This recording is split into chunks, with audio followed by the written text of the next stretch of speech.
Good day everyone, we are the group 6. Now we're going to report complaint and information, confession, admission, hearsay, and res geste.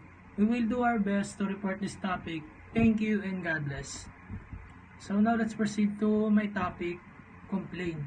So complaint in Latin word, quere, which means na any allegation made orally.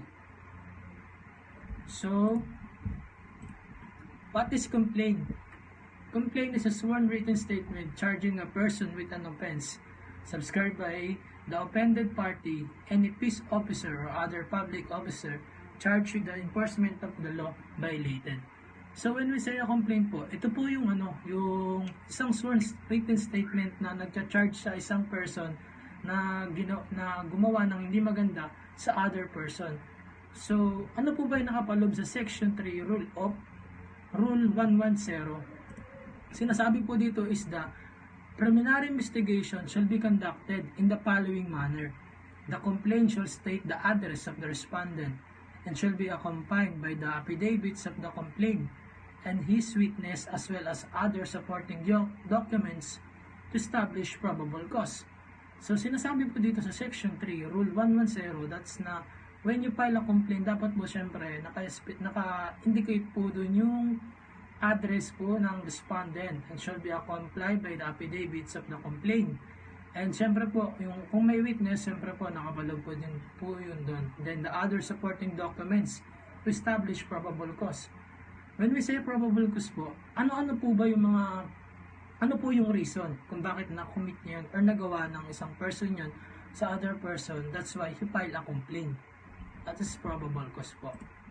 Next, in civil law, a complaint is the first formal action taken to officially begin a lawsuit. This written document contains the allegation against the defense.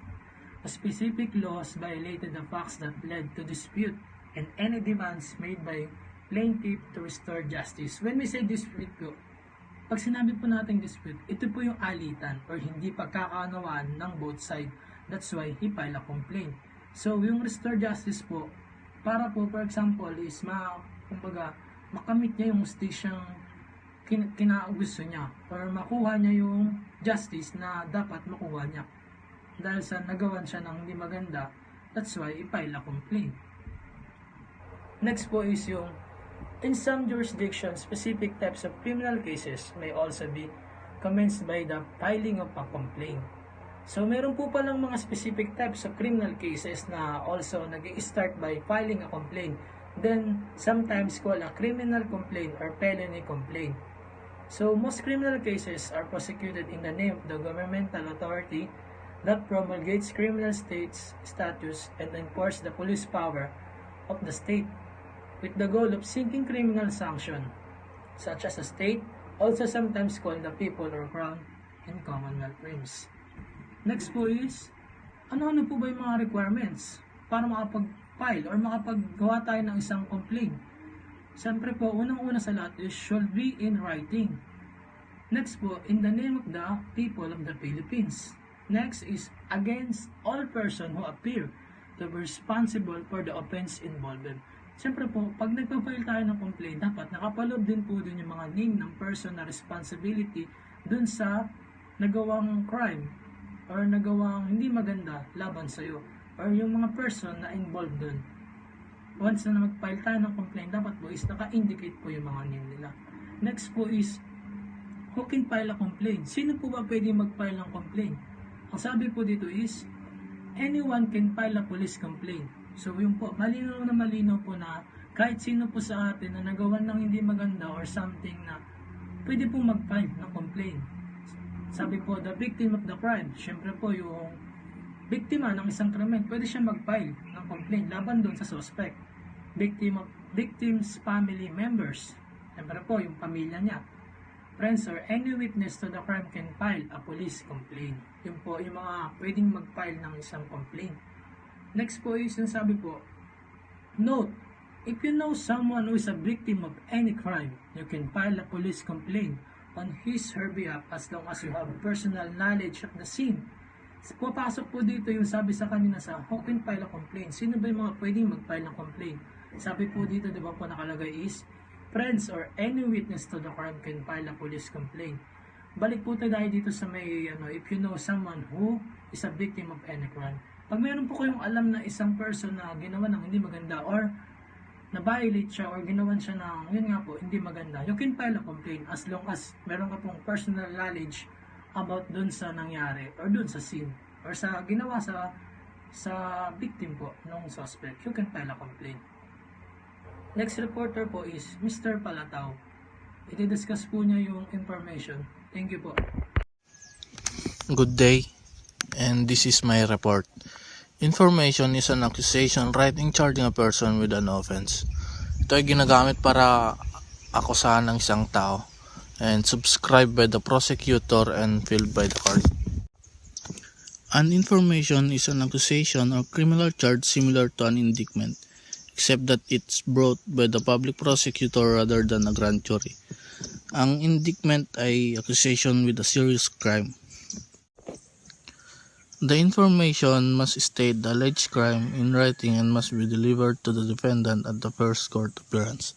Dapat nasasabi na dito ang mga alleged crime para sa unang court appearance. A preliminary hearing must be held within a short time after the information is delivered if it contains charges of a felony. The prosecution is required to present enough evidence to convince the judge holding the hearing that the crimes or crimes charged were committed and the defendant is likely to have committed them. Dapat enough ang maipakita para makonvince ang judge. Some or all of the charges in the information may proceed to trial or be dismissed. Who can file a criminal case? Prosecutors, in this part, they will determine whether it has probable cause, strong evidence. When it passed, the prosecutor will file an information to the court. So, tinitignan muna nila kung ano yung rason or probable cause, kung ito ba'y malakas na ebidensya bago sila mag-file ng information sa korte. Requirements in making an information shall be in writing, in the name of the people of the Philippines and against all persons who appear to be responsible for the offense involved. Yun lang po ang aking report. Salamat. Confession. In the criminal justice system, a confession is a statement by which a person acknowledges his or her guilt. A confession is considered by law specialists to be the ultimate evidence of guilt. Ang aking pagkakaintindi sa sistema ng hustisya sa kriminal, ang isang pag-amin ay isang pahayag kung saan kinikilala ng isang tao ang kanyang pagkakasala. Ang isang pag-amin ay isinasaalang-alang ng mga dalubhasa sa batas na maging pangwakas na katibayan ng pagkakasala. Confession. In criminal law, a statement in which a person acknowledges that he is guilty of committing one or more crimes. The term confession has been variously defined in the context of contemporary criminal justice. Confessions have been used as evidence against criminal defendants since ancient times. Ang pag-amin sa batas na kriminal ay isang pahayag na kinikilala ng isang tao na siya ay nagkasala sa paggawa ng isa o higit pang mga krimen. Ang terminong pag-amin ay naiiba na tinutukoy sa konteksto ng kontemporaryong hustisya sa kriminal.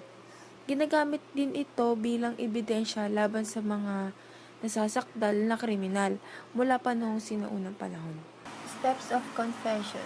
Examine your conscience, be sincerely sorry for your sins, confess your sins, resolve to amend your life. After confession, do the penance that your priest assigns. At ito naman ang mga steps ng pag-amin. Suriin ang iyong konsensya, taus-puso na humingi ng paumanhin para sa iyong mga kasalanan, at ikumpisal ang iyong mga kasalanan, at lutasin na baguhin ang iyong buhay. Pagtapos ng iyong pagtatapat ay gawin ang pagsisisi na itinalaga ng iyong pari. Confession is an acknowledgement of guilt. Interrogations rarely result in confessions. Ito naman yung hard version ng interview. Kaya wala masyado maamin dito dahil pag narinig nila ang interrogation, natatakot na sila. Dahil dati, pag na-interrogate ka, may kasama ng torture at ang asta ng investigador sa kinakausap niya ay suspect agad. If a statement made by a party charged with crime in criminal proceeding, it is called as a confession. Kung ang suspect ay isang gang o may 10 miyembro, kapag isa or lahat sila umamin sa ginawa nila, confession pa din yun. What is admission? An admission is the testimony which the party bears to the truth of a fact against himself. So, ibig sabihin, ito yung pagtanggap ng isang party sa katotohanan laban sa kanyang sarili. Admission. In the criminal justice system, an admission is a statement of acknowledgement that certain facts regarding a specific case are true. An admission can be either expressed by a written or spoken statement, or it may also be implied by the conduct of the person under interrogation.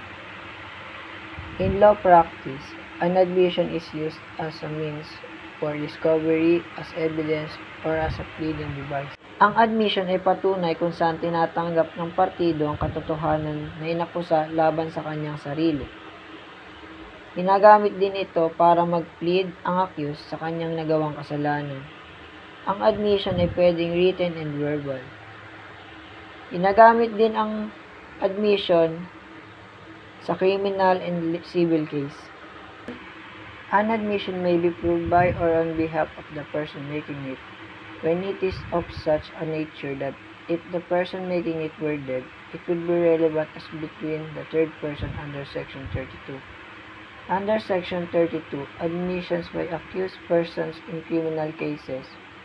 An accused person, either personally or by his counsel or solicitor, in his presence, may admit on his trial any fact alleged or sought to be proved against him, and such admission shall be sufficient proof of the fact without other evidence.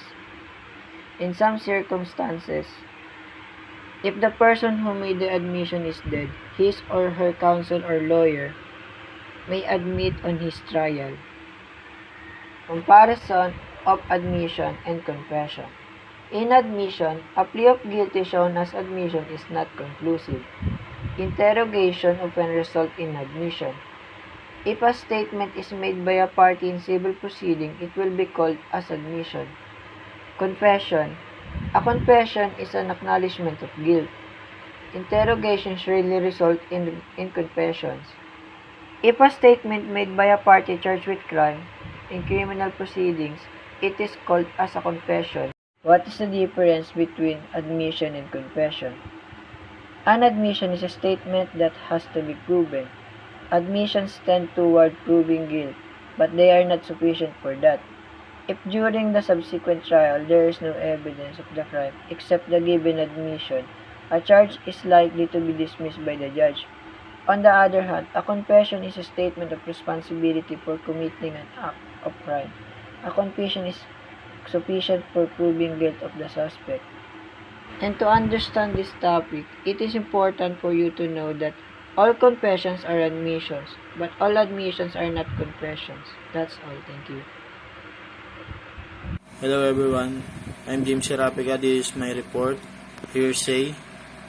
So, ano nga ba yung hearsay? Ito yung taong nakarinig o pinagsabihan ng witness or yung totoong nakakita. So, consider siya as a witness na pwedeng gamitin sa korte. So, ito.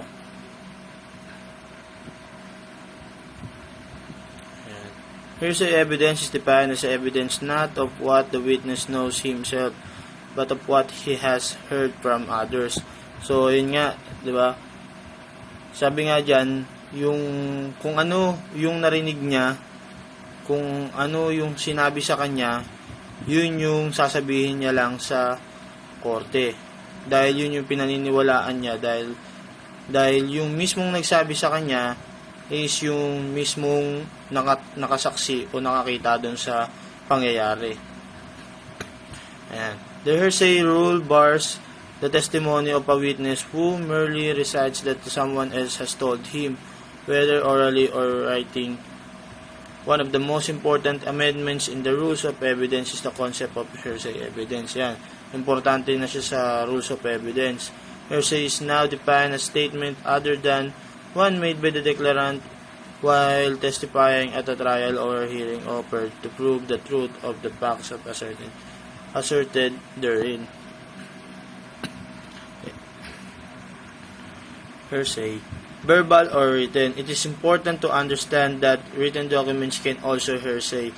If you try to put into evidence a document claiming X but I cannot cross-examine the person who create the document, then the very same issues involving an out-of-court statement described above are created thus one can object to a documents being introduced as a constitutioning hearsay as much as a verbal testimony being introduced. So, hindi lang sa pag-iisa verbal na sinasabi yung hearsay, pwede rin sa written, yung sinulat. Halimbawa na lang, nagsulat ako para kay Mr. Mendiola nagsulat ako para sa kanya, tapos ngayon nabasa ni Mr. Sibal, pinagkalat ni Mr. Sibal yung sulat ko para kay Mendiola, dahil kaya niya rin na patunayan na para kay Mendiola yung sulat na yon dahil merong pangalan ni Mr. Mendiola na nanggaling sa akin. Ayun, para ganun. Hindi lang sa sinasabi or nakita yung hearsay evidence. Pwede rin siyang written. Pwede rin siyang isulat pwede rin siya sa sulat na ebidensya. Yan. Example of hearsay. While testifying in John's murder trial, Anthony states that John's best friend told him that John had killed the victim. So, yun yung sinabi ko kanina. Exception of the rule against hearsay. Mga exception, present sense impression, excited utterance, then existing mental, emotional, or physical condition. Yan yung mga exemptions to the rule against hearsay. And it's made for and reasonably pertinent to medical diagnostic of treatment. Yan, ito yung mga exemption sa against hearsay. Thank you.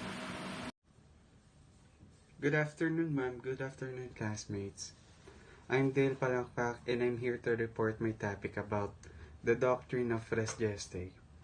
So, ang doktrina ng res gestae ay karaniwang ginagamit upang aminin ng isang potensyal na hindi matanggap na ebidensya upang makapagbigay ng konstekto sa isang kaganapan. So, in short, ang isa sa mga mahalagang kinakailangan para sa pagkaagamit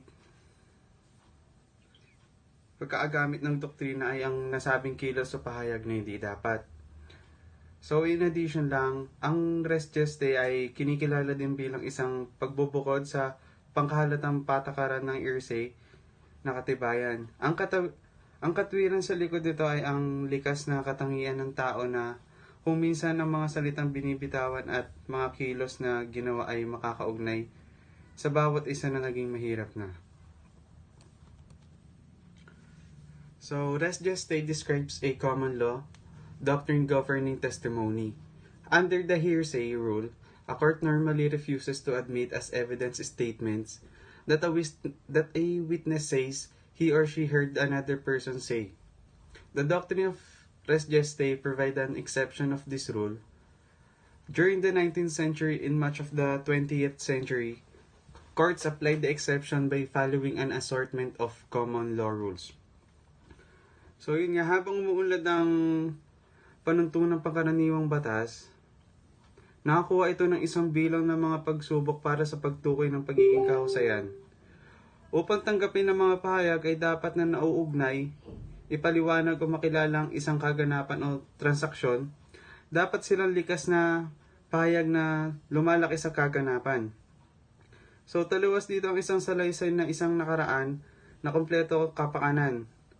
Bilang karagdagan ng mga pahayag ay dapat na kusang loob, pinukaw ng mga mismong kaganapan at hindi ang mga resulta ng pag-aaduna. Panghuli, ang orihinal na nagsalita ay dapat na lumahok sa transaksyon o nasaksiyan ng pinag-uusapan ng mga kaganapan. So, second will be, with the introduction of the Federal Rules of Evidence, federal courts abolish regeste as a common law doctrine and replace it with explicit exceptions to ban or on hearsay. The varying degrees state rules of evidence are modeled on federal rules. Although the term is now infrequently used, the legacy of res geste is an integral part of the modern framework of hearsay evidence. So, sa ilalim ng Federal Rules of Evidence, ang res geste ay maaring dati ngunit hindi na ngayon. Isang pagbubukod ng patakaran laban sa narinig na ebidensya batay sa paniniwala na dahil ang ilang mga pahayag ay likas na ginawa kusang at walang pag-uusap sa kurso ng isang kaganapan. Iniiwan nila ang mga maliit na silid para sa mga hindi pag-uunawaan, maling interpretasyon sa pagdinig ng ibang tao. At sa gayon ng mga korte ay naniniwala na ang naturang pahayag ay nagdadala ng mataas na antas ng kredibilidad. Ang mga pahayag na maaaring tanggapin bilang ebidensya habang ang res geste ay nahuhulog sa tatlong mga heading. So, traditionally, two reasons have made hearsay inadmissible: unfairness and possible inaccuracy. Allowing a witness to repeat hearsay does not provide the accused with an opportunity to question the speaker of the original statement, and the witness may have misunderstood or misinterpreted the statement. Thus, in a trial, counsel can object to witness testimony as hearsay. So, sa puntong ito, dapat na itaas ng abogado sa paglilitis, gawin ang pinapayagan ng mga patakaran ng hearsay ang isang opisyal na magpapatotoo tungkol sa sinabi ng isang interpreter na akusado sabi sa labas ng court. Kahit na ang naturang patotoo ay tatanggapin sa ilalim ng mga patakaran ng hearsay, magkakaroon ng karapatan ang nasasakdal ng mga mag-cross-examine sa interpreter sa ilalim ng Confrontation Clause of Sixth Amendment. Ang mga mahalagang katanungan ay meron na ipinadala sa mga korte ng estado at federal sa buong bansa na may magkakaibang mga resulta.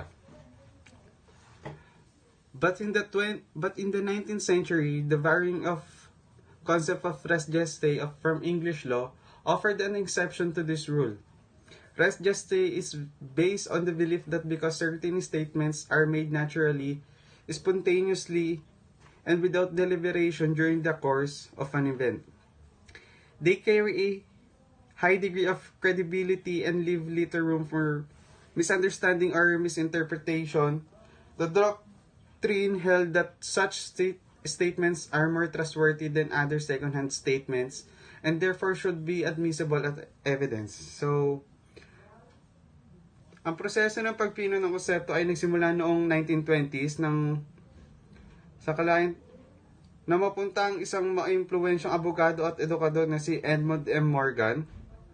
Ang pagiging madali at kalabo nito ang kanyang mahirap na ekspresyon ay may utang sa pagkakaroon nito at pananatili sa ating batas ng katibayan.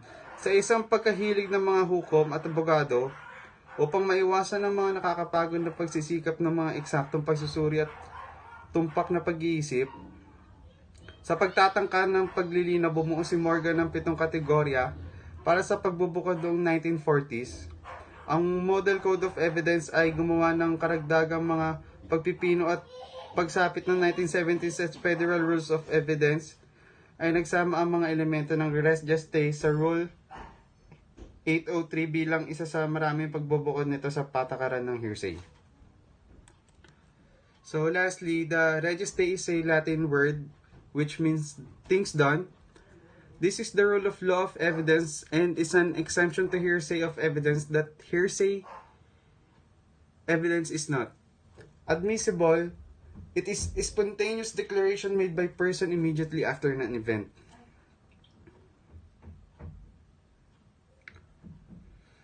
So, ito ang tuntunin ng batas ng katibayan.